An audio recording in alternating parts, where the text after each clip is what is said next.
Bueno, para hablar del tema del Islam en España y su reconocimiento legal, quería hacer una pequeña introducción sobre el Islam en los tiempos, digamos, que comienzan en el siglo XX con el protectorado español en Marruecos y también pues con la colonia del Sáhara Occidental. O sea, España en el siglo XX llegó a ser administradora de territorios que eran o bien protectorado, como el caso del norte de Marruecos, o bien una colonia, como el caso del Sáhara Occidental. El Sáhara Occidental pues era un caso especial porque llegó a tener representantes en las Cortes en la época de Franco, que eran pues de musulmanes, de habitantes de esta región del Sáhara, ¿no?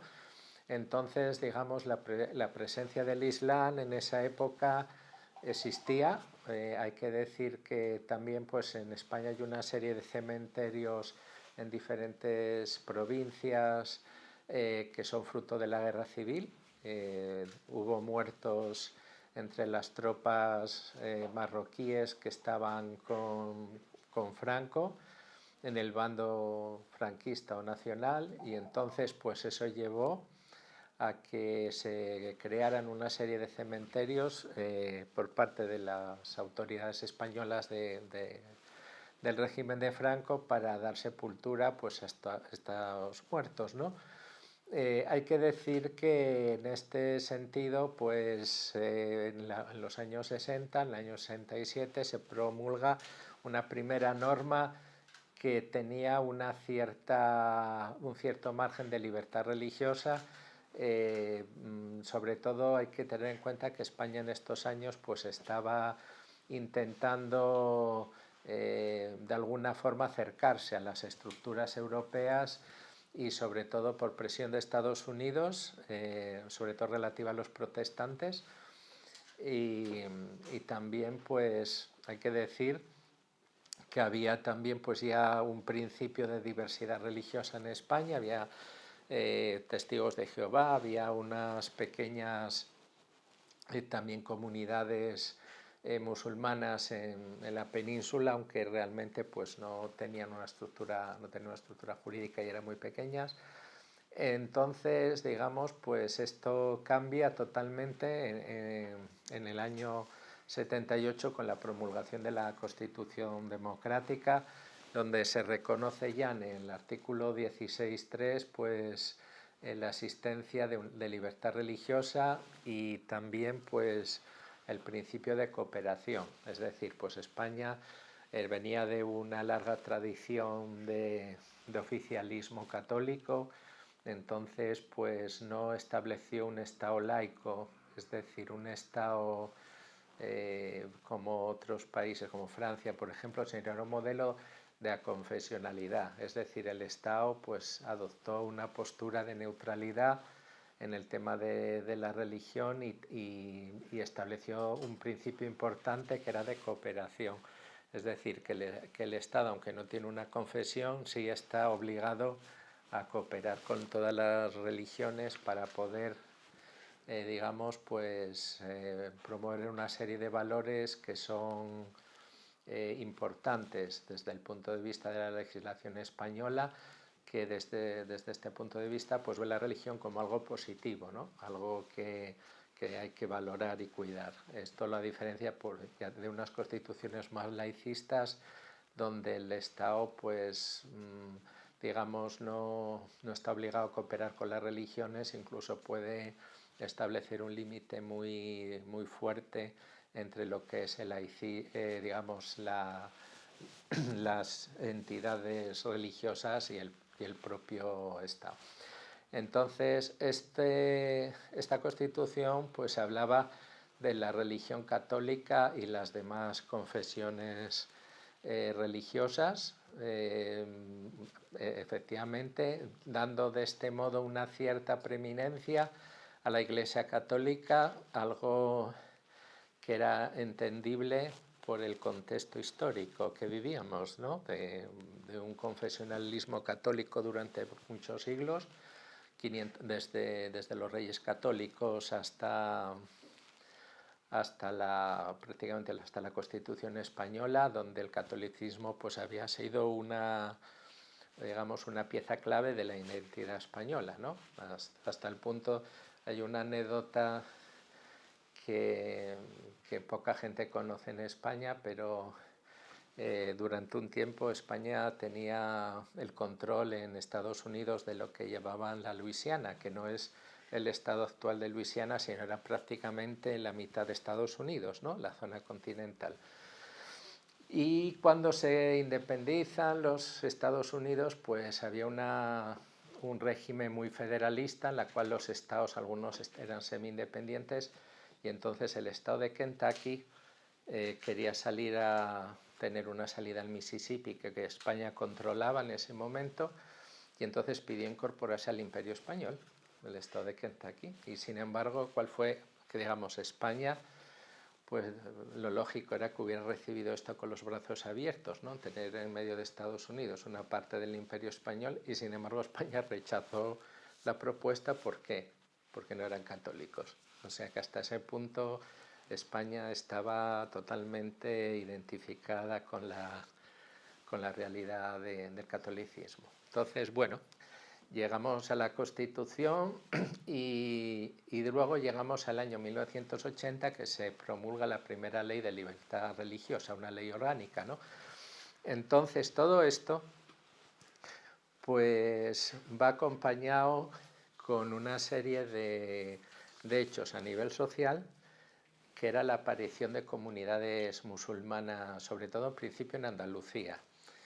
En Andalucía, pues cuando se entra la democracia, pues hubo una especie de entusiasmo de mucha gente por buscar los orígenes, sobre todo alternativos, porque bueno, en la época de Franco siempre se vendía todos los españoles eran iguales y tal, y entonces empezaron a aparecer gente andaluza que quería conocer lo que fue al-Ándalus, ¿no? Y también nació el nacionalismo andaluz con Blas Infante, bueno, más que nació, se manifestó. Y entonces pues aparecen comunidades de conversos muy vinculados al andaluz, al pensamiento andaluz de la época y tal, y crean comunidades y demás. Esa fue una primera manifestación del Islam. Posteriormente empieza a llegar, en los años 70, llegan estudiantes árabes de Oriente Medio, sobre todo de Siria. ¿Por qué? Porque España tenía una ventaja en ese momento, que era que los visados eran fáciles de obtener. En la época de Franco, pues para un sirio, para una persona de Oriente Medio, jordano, pues era fácil obtener el visado español y era barato venir a estudiar aquí. Entonces empezaron a venir estudiantes, y estos estudiantes pues fueron los que, digamos, crearon las primeras comunidades en España musulmanas, ¿no? Sobre todo la Asociación Musulmana de España, que dirigía Riaz Tatari, y cuyos colaboradores, bueno, hasta el día de hoy pues siguen teniendo una preeminencia en lo que es la comunidad islámica de España y tal. Pues estos llegan y crean la primera estructura del Islam, que fue la Asociación Musulmana de España y demás, sobre todo Madrid, Granada, y se crea aquí la mezquita de Estrecho Madrid en los años 80, con la ayuda del alcalde Tierno Galván, y posteriormente pues apareció en el año 92 otra mezquita, esta vez pagada por Arabia Saudí, que es la mezquita de la M30, y digamos, bueno, pues empezaron digamos, a florecer también una serie pequeña de mezquitas y demás. Este sería, digamos, la primera etapa del Islam aquí, digamos, la influencia siria, por decirlo digamos, resumirlo mucho. Posteriormente, en los años 90, pues llega la gran inmigración marroquí, ¿no? En principio, los inmigrantes marroquíes pues venían a España para pasar a otros países. Es decir, España era un lugar de paso, puramente de paso.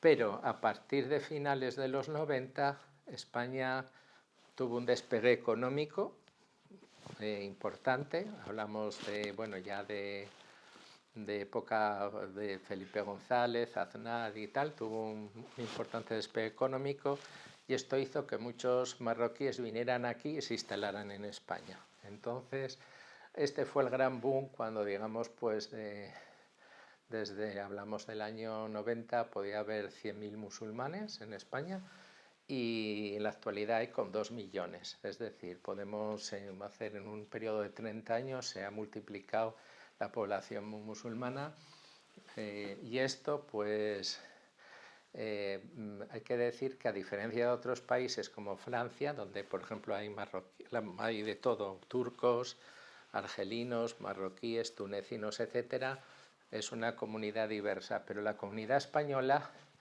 en un primer momento pues la gran mayoría es marroquí, aunque hay que decir que ya hay minorías importantes de Pakistán y de otras partes del mundo, ¿no? Bueno, esto estamos hablando siempre dentro del ámbito general musulmán, sobre todo suní. Dentro del chiismo pues empieza a aparecer otra realidad, que es que a raíz de la revolución islámica de Irán pues empiezan también a haber una influencia importante, sobre todo por motivos de políticos, etcétera, pues empieza a haber gente que se siente atraída por el Islam chií, que en España pues era menos conocido y sigue siendo menos conocido hoy todavía, pero también empezaron a aparecer comunidades de conversos, se empezaron a editar algunas revistas por parte de la Embajada de Irán, Resalat, una serie de revistas donde también hablaba de algunas historias de conversos al Islam y demás. Entonces, volviendo un poco al tema de la legalidad, pues se produce en el año 92, con motivo de los 500 años del descubrimiento de América y de la toma de Granada, etcétera, pues el gobierno español se plantea lo que considera que es reparar un agravio histórico, ¿no? Entonces, el gobierno promueve una negociación para firmar acuerdos de cooperación con las minorías religiosas. ¿Por qué acuerdos de cooperación? Porque, digamos, el marco jurídico que había con la Iglesia Católica era un tratado internacional con el Vaticano, que es otra cosa diferente a la que existe hoy. Por eso se dice que incluso hoy hay una cierta, no diría discriminación, pero sí hay una ventaja por parte de los católicos, porque un tratado internacional está por encima de la ley española, ¿no? Entonces, pues, en ese sentido protege, digamos, por ejemplo, la asignatura de religión católica, aparte que está en la Constitución española, está también en un tratado internacional, con lo cual tiene mucho más fuerza a la hora de obligar al Estado a tomar medidas. Entonces, se vio que, bueno, aprovechando este contexto del año 92, que era un contexto de intentar por parte del gobierno hacer una reparación histórica, hay que tener en cuenta que se cumplían 500 años de la expulsión de los judíos, del fin del reino nazarí de Granada, etc. El gobierno busca eso, firmar tratados de colaboración. Entonces hace 3 tratados que son muy parecidos, 3 leyes, una referida a los judíos, otra a los musulmanes y otra a los protestantes. Pero el articulado era prácticamente el mismo, ¿no? Adaptándolo a la realidad de cada confesión. ¿Qué pasa? Que en primer lugar el Estado se da cuenta que necesita un interlocutor al otro lado de la mesa. Entonces el interlocutor, no existían los interlocutores y se tuvieron que crear. ¿Cómo se crearon? Pues entonces las comunidades que había en España se unieron a una sola federación, que en aquella época se llamaba Federación Española de Entidades Religiosas Islámicas, FERI, que todavía existe, y con ella empieza a negociar. Al mismo tiempo pues se crea con los judíos otra federación y con los protestantes otra que se llama FEREDE, y se negocia. pues con los judíos y los protestantes no hay ningún problema para las negociaciones tal. Con los musulmanes sí empieza a haber problemas, por varias razones. Primero, porque era difícil mantener una unidad dentro de la delegación musulmana cuando había muchísimas sensibilidades, estaban conversos, estaban sirios, estaba gente que, digamos, dependía de estados extranjeros, o sea, había mucha mezcla. Entonces, pues los musulmanes plantearon una cosa, en principio, que era muy lógica, que era que la ley del acuerdo de cooperación necesitaba financiación, porque todas las leyes que se aprueban en el Estado tienen una partida presupuestaria para desarrollar la ley. Sin embargo, pues en estas no había ningún tipo de pensamiento de hacer esto. Entonces, claro, había musulmanes que no querían firmar aquello, ¿no? Entonces se produjo ahí un tema que fue que la Asociación Musulmana de España, que era la de los sirios, se sale de la FERI y monta comunidades en la gente que tenía en cada provincia legaliza comunidades religiosas y crea otra federación que se llamaba UCIDE, que también existe todavía. Y en este sentido, pues UCIDE se muestra dispuesta a firmar cualquier cosa prácticamente, ¿no? Entonces el Estado le dice a la FERI, mira, si no quieres firmar esto, pues firmamos solo con UCIDE y ya está, ¿no?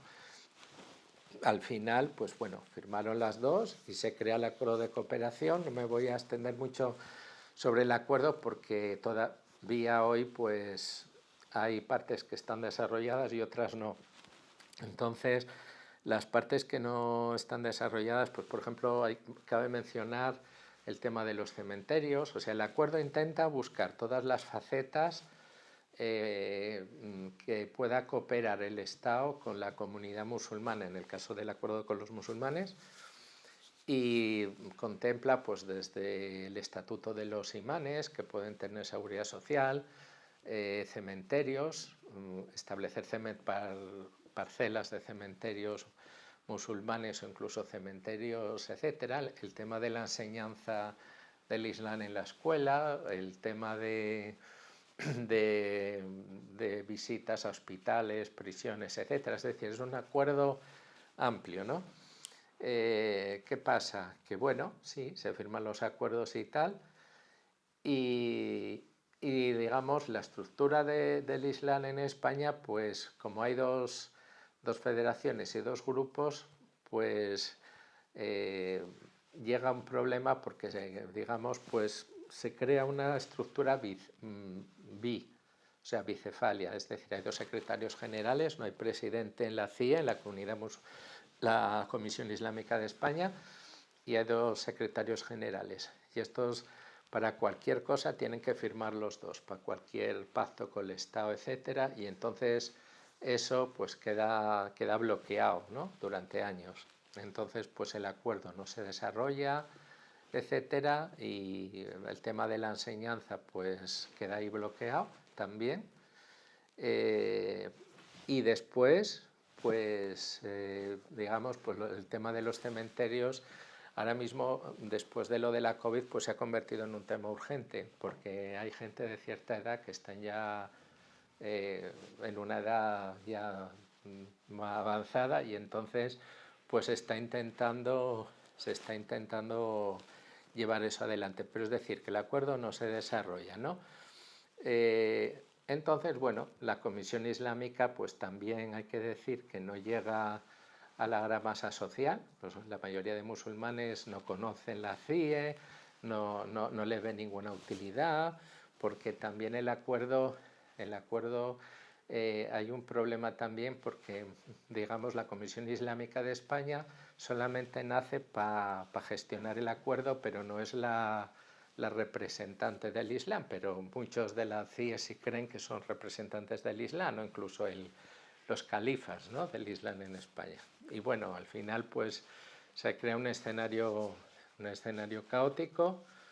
El Estado español pues digamos no oculta su predilección por la UCIDE, por los sirios, ¿no? son más, digamos, más maleables por parte de la administración y en la FERI pues los que hay son muchos conversos españoles con una tradición política detrás, son digamos más difíciles de tratar, ¿no?, con ellos y demás. Entonces, bueno, se produce esto, una especie de parón durante mucho tiempo y al final pues llega una situación en el 2006 que es que hay un cambio político dentro de la FERI. Entonces, digamos, el sector de los conversos españoles, en el cual estaba Mansur Escudero, pues sale de la FERI y la ocupan una serie de personas como Mohamed Ali de Ceuta y Mohamed Harchis de aquí de Madrid, que están muy identificados con Marruecos, con el Estado de Marruecos. Entonces, fruto de esto es que los conversos que estaban antes pues se salen y tal, y se empiezan a crear otras federaciones, cosa que en principio pues no estaba planeado, ¿no? Estaba planeado para una, luego hubo dos, y entonces empiezan a aparecer algunas regionales y otras nacionales. Entonces, a partir de ahí comienza otra batalla que no me voy a extender mucho, que llega pues hasta que unos cuantos años después el gobierno español hace un real decreto para abrir la CIA a todas las federaciones y se cambian los estatutos. Entonces ahí ya, en vez de haber dos secretarios generales, pasa a haber un presidente y bueno, digamos esto llega un poco hasta la actualidad, donde efectivamente pues hay una federación dominante que es la UCIDE, que es la de los antiguos sirios. Luego la FERI, los que eran pro-marroquíes, pues perdieron el poder y entraron a controlarlo lo que son miembros del partido marroquí Justicia y Caridad, o Justicia y Virtud, pues depende de cómo lo traduzcas, que son la oposición islamista marroquí al régimen de Marruecos, y ahora la FERI está controlada por ellos. Y luego aparecen otras federaciones también, la Federación Musulmana de España, FEME, y otras de tipo regional, etcétera, y se hace más digamos, pues más diverso, ¿no?, el tema de la representación del Islam.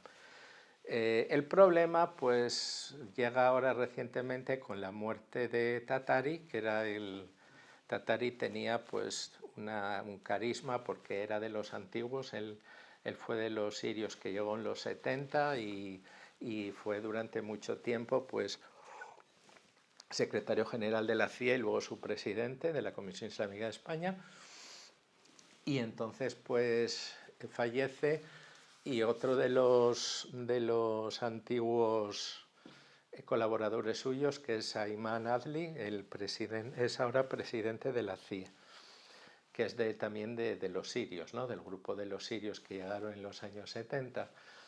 El problema es también que, bueno, hace un año pues empezó a haber problemas con la CIA y sobre todo pues una serie de parientes de Tatari fueron detenidos y demás, que salieron del país acusados de mandar dinero a un grupo vinculado a Al-Qaeda en Turquía. Y posteriormente la policía pues volvió a arrestar al actual presidente de la Comisión Islámica, Ayman, y al tesorero de la UCIDE por estos mismos cargos, ¿no? Entonces, ahora se ha creado un problema porque, primero, el Estado que alimentó durante mucho tiempo la UCIDE se ha dado cuenta de que ha creado pues un entramado donde digamos, son personas que tienen una visión muy conservadora del Islam, muy poco integradora y también con vínculos con sectores radicales y demás. Y entonces pues ahora en este momento la situación es bastante, digamos, confusa, y yo creo que en este momento pues no sabe el Estado por dónde tirar, porque la situación, pues por un lado efectivamente hay una especie de boicot institucional ahora al presidente de la CIA y demás, pero tampoco hay una situación clara. hay sectores dentro del Islam en España que apoyan pues una solución a la francesa o a la belga. ¿Qué pasó en Francia? Bueno, pues Francia, el modelo que tenían era un modelo de representación del Islam donde votaban los edificios, porque según lo grande que fuera la mezquita y los metros cuadrados, pues tenía más o menos votos en el Consejo, se llama Consejo Islámico Francés, del culto musulmán, y ese de repente, pues Francia decidió que no servía, es como si el Estado español llega digamos, a la conclusión de que la CIE no sirve y quieren crear otra cosa.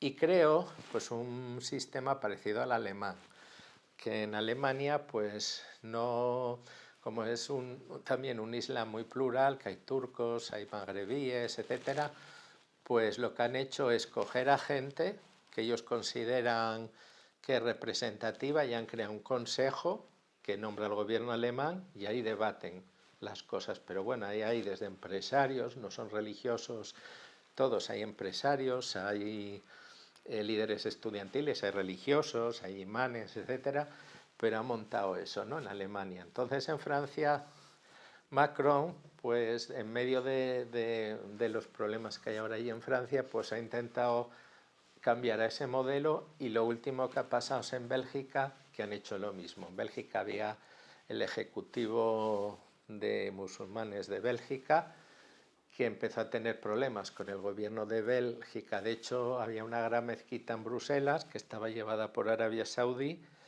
y el gobierno español, el gobierno belga prácticamente la nacionalizó, la tomó para acabar con la influencia saudí, porque lo veían negativo, y lo último que han hecho, han creado un modelo similar. Han eliminado el Ejecutivo de Musulmanes de Bélgica, que era como lo hacía aquí, y han montado otro grupo de unas 100 personas nombradas por el gobierno belga. Ahora, la interrogante en España es ver si el gobierno español va a hacer lo mismo o va a mantener la actual estructura, ¿no? Porque, claro, el problema de la actual estructura pues es gente mayor, gente muy vinculada a centros religiosos, y tiene muy poca presencia sectores como, pues, por ejemplo, los jóvenes, las mujeres, están muy excluidos de este esquema, y sin embargo, pues estos son sectores que el gobierno español pretende, digamos, integrar, o en el sentido de que ven que puede haber un problema social si esa gente pues no tiene acceso a una serie de estructuras, etcétera, ¿no? De cargos y tal. Y bueno, la situación actual, pues ahora se cumple con el aniversario del acuerdo, que fue importante.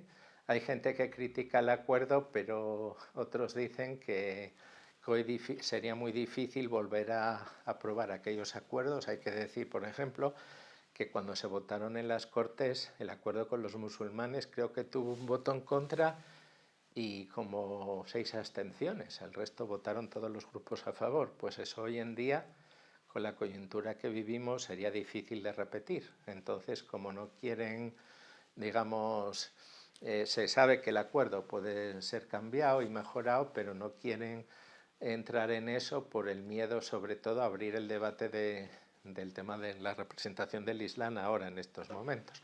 Por lo cual se cree que esa ley pues va a seguir durante mucho tiempo, y digamos, con cuanto a su desarrollo, pues ahora en el tema de la enseñanza del Islam, pues hay en casi todas las comunidades autónomas. Faltaban Murcia y otra más, donde no había profesores de Islam en las escuelas, pero Murcia, una mujer acaba de ir a juicio para que sus hijos den clase de Islam porque se cumplían los requisitos, y el tribunal le ha dado la razón a esta mujer diciendo que sí, que en base a la Constitución y el acuerdo tiene derecho a pedir la clase. Entonces, bueno, se han ido extendiendo el tema de los profesores de enseñanza. Hay un problema, pues, que el tema de la enseñanza islámica y religiosa en general. Hay gente que se opone, hay gente que está a favor y tal. Y luego, pues el tema de los cementerios, pues están intentando crear parcelas o en diferentes partes de esto. El tema de los imanes, pues sí se ha ido, digamos, normalizando en cuanto a seguridad social y demás.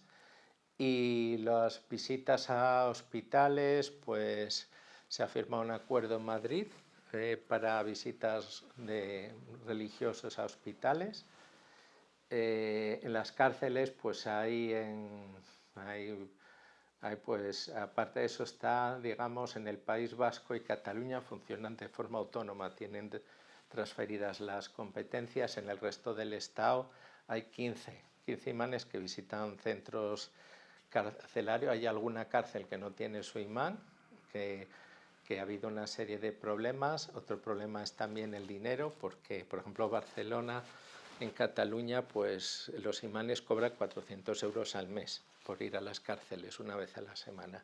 Sin embargo, pues en España son como 100 y pico euros y se pagan en 2 semestres el dinero. Entonces es no sé por qué en Cataluña tienen ese privilegio, ¿no?, frente al resto de la península. Y bueno, y luego todo esto, digamos, todo este desarrollo, pues digamos, ha establecido, hay una cosa también positiva en el sentido de que sí, que el Estado pues quiere tener una interlocución, y hay a muchos niveles, a nivel de ayuntamientos, a nivel nacional y a nivel de autonomías, pues un diálogo bastante fluido, ¿no?, con los representantes de comunidades musulmanas, de la CIE. La CIE ha nombrado pues una serie de delegados en cada comunidad autónoma, y entonces pues a través de ellos pues se ha hecho algunos programas y tal, pero bueno, el principal problema que hay es la división de la comunidad musulmana. Pues siempre hay muchas críticas pues hacia la política de la CIE, a la que se ve como cerrada, como muy, digamos, que está en manos de un grupo reducido de personas, en este caso sirios y tal. Otros dicen que no representa la comunidad, porque todavía hoy pues se ve que la gran mayoría de musulmanes, por ejemplo, a nivel de jóvenes tal, tienen sus propias asociaciones desvinculadas de la CIE. No hay una, digamos, una vinculación entre, digamos, la sociedad civil musulmana y las estructuras y tal, y yo creo que esto tarde o temprano pues va a llegar un momento en que se va a tener que cambiar todo lo que es el tema. En comparación con otros países, pues hay que decir que España, pues el nivel de diálogo con las autoridades es quizá mejor. No hay estos problemas que hay en otras, no hay debates esencialistas, aunque hay islamofobia en España, pero digamos no hay una islamofobia como en Francia, que es mucho más poderosa a nivel mediático, institucional, etcétera. Hay una situación un poco mejor, y todo esto, pues bueno, es un aspecto positivo, aunque en el futuro pues no se sabe cómo la situación irá.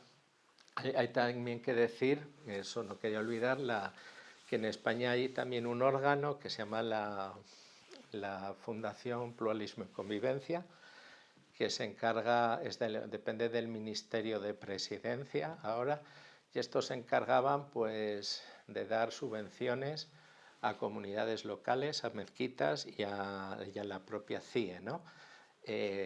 Hay que decir que bueno, que nació esta fundación, nació después de los atentados de Atocha, cuando el Parlamento aprobó una resolución para colaborar con las entidades musulmanas como una forma de prevención del radicalismo y demás.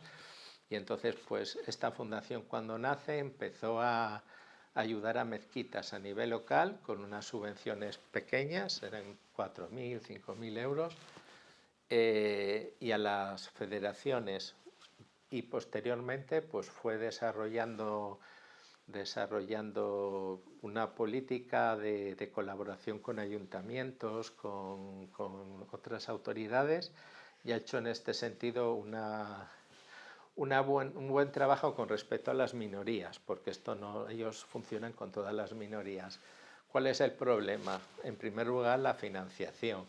Si ponemos encima la mesa, veremos que, por ejemplo, la Iglesia Católica en España, pues entre clases, entre sueldos a clérigos, a sacerdotes, ayuda a monumentos, etcétera, pues se calculaba que podía cobrar 4.000 millones de euros al año del Estado, ¿no?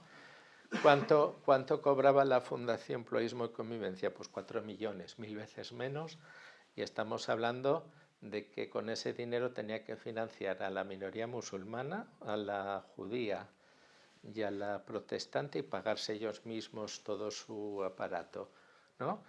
Con lo cual pues eran cantidades francamente pequeñas, y esa es una primera crítica que tenía, pues en el sentido de las cantidades. Pero luego, cuando llegó la crisis, empezó a bajar las subvenciones. Total que antes de la crisis de 2008, pues más o menos las mezquitas recibían 4 o 5.000 euros. Llega la crisis y esa cantidad cae hasta 1.000 euros, ¿no? Con lo cual, pues mucha gente ya no presentaba proyectos, porque los proyectos estaban divididos en 3 fases. Fase del proyecto, fase de la aceptación del proyecto, es decir, cuando uno presentaba un proyecto y podía pedir hasta 50.000 euros, y al final pues a lo mejor le daban 3.000. Entonces tenía que adaptar el proyecto a esa cantidad, la presentaba otra vez en una aceptación, y después de que aprobaban la aceptación y le daban la mitad del dinero, pues tenía que hacer una justificación económica. Entonces, pues las justificaciones económicas cada vez eran más difíciles. Por ejemplo, yo me acuerdo de que cuando ellos estaban buscando pues formas de bajar las cantidades, y hasta ya decían pues que en una fiesta, por ejemplo, en un ayuntamiento, pues no se podía gastar más de X dinero, ¿no? Si había 50 personas que iban, y decía, bueno, pero tú cuando planeas una fiesta a nivel local, no vas a llevar 10 Coca-Colas, pensando que, bueno, luego llegan 10, pero podían llegar 30. Entonces, cosas de ese tipo, discusiones muy bizantinas. Y al final, pues, al día de hoy, las subvenciones a nivel local se han suprimido, y ya todo el dinero va pues a la FERED, en el caso protestante, y en el caso musulmán pues va a la Comisión Islámica de España, que es la que decide esto. Entonces ahora, con todos los problemas que ha habido y demás, pues ahora exigen ya pues una auditoría que tiene que pagar la propia CIE sobre la subvención y demás, y al mismo tiempo pues tienen ellos también que fiscalizar a través del Tribunal de Cuentas la subvención. Entonces, bueno, ahí el tema de la financiación pues es un tema importante, porque al mismo tiempo el Estado español no quiere que los musulmanes reciban dinero de fuera, de Marruecos, de Arabia Saudí, etcétera. No lo ven bien, entonces quieren que dependan de esto, pero al mismo tiempo pues también están haciendo los proyectos cada vez un poco más difíciles. Tienen que estar muy centrados en la ayuda social, la comunidad, etcétera, y no cubren tampoco, o sea que el tema de la financiación se ha convertido también en un problema grande de la comunidad musulmana de España en la actualidad. Y bueno, pues un poco con esto hacemos un repaso. Hoy ya la radiografía del Islam pues habla de 2 millones de musulmanes, la mitad con DNI español, tanto de gente que ha obtenido el DNI como hijos, ¿no? Entonces eso es una tendencia cada vez mayor a la españolización de la comunidad musulmana, porque los hijos pues de inmigrantes son totalmente ya españoles, los padres muchos ya tienen la nacionalidad, y hay un proceso de ir poco a poco digamos, nacionalizando todo este sector, aparte de los conversos, ¿no? Que son una realidad. No voy a decir cuántos hay. El otro día salía, por ejemplo, en Granada, una noticia de que hay 3.000 conversos españoles en Granada, ¿no? Entonces, a nivel de toda España, no sé cuánto podemos hablar, quizá 20.000, 30.000, se puede decir. Y bueno, se ha creado también, ya no son solo marroquíes, hay 50.000 pakistaníes en España, está habiendo ya pues de otras nacionalidades a nivel menor. Y bueno, dentro de la diversidad, pues sí es cierto de que hay una tendencia cada vez más a crear no me gusta mucho la palabra, pero un Islam español, es decir, un Islam de gente que utiliza el español como su primera lengua, lo cual pues hace importante que en las mezquitas ya no se hable solo, porque en las mezquitas los sermones suelen todavía ser en árabe, pero ya, al igual que sucede en otros países, pues la gente joven no entiende el árabe y tal, y entonces pues se hace necesario pues el tema español, las páginas web el Facebook, las páginas de Facebook, etcétera, ya funcionan todo en español, sobre todo de jóvenes, y esto es importante porque ya partimos del hecho de una nueva realidad, que es una realidad española, ¿no?, dentro del Islam aquí.